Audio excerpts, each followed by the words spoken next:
வைக்கிறேன். கம்பன் கழக தலைவர் அவர், எங்கிட்டலாம் பிரியமா இருப்பார். அதனால பத்திரிகை போய் வைக்கிறேன். அவர் தெலுங்கும் தமிழும் கலந்து தான் பேசுவார். வீடு உங்களுக்கு மட்டும் கட்டியிருக்கீங்களா இல்லை இல்லை எல்லா உயிருக்கும் கட்டியிருக்கீங்களா அப்படின்னா, எல்லா உயிருக்கும் சேர்த்து நான் ஜூவா நடத்துறது எனக்கு புரியல. ஐயா என்ன சொல்றீங்க?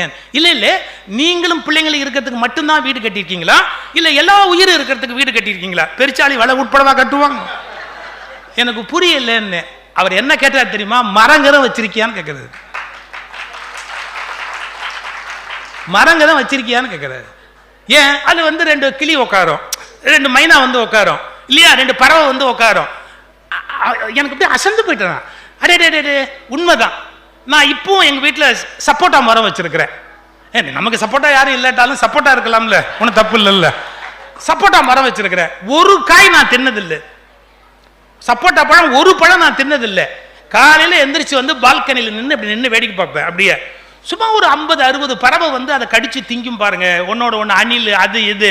ஐயோ என்ன சந்தோஷம் தெரியுமா? இன்னைக்கு தெரிஞ்சுக்கங்க, நான் மிருகங்களை நேசிக்கிறேன்னு கூண்டுல போட்டு பூட்டாதீங்க. உங்க வீட்டில் 2 மரம் வச்சு செடி வச்சு அதுல அது உலாக்குது பாருங்க, நீங்க சந்தோஷமாவும் இருக்கலாம், அது சுதந்திரமாவும் இருக்கலாம். அதனுடைய சுதந்திரத்தை நம்ம பறிக்க கூடாது. எந்த உயிரினுடைய சுதந்திரத்தையும் நம்ம கெடுக்க கூடாது. அது ஒரு மரப்பொந்தில வச்சு அதுக்குள்ள கொண்டு போய் லவ் பேர்ட்ஸ் அப்படின்னு உள்ள வச்சு அதை லவ் பண்றதை நம்ம பார்க்கலாமா? உங்களை பக்கத்து வீட்டுக்கார ஜன்னல திறந்து எட்டி பார்த்துட்டே இருந்தா உங்களுக்கு எவ்வளவு எரிச்சல் வரும். ஆனா பாக்குறோம், பிக் பாஸ்ங்கிறது வேற என்ன, யார் வீட்டுல என்ன நடக்குதுங்கிறத வேணும் பாக்குறது தானே, அது வேற என்ன, அதே தான் நம்ம வேலை.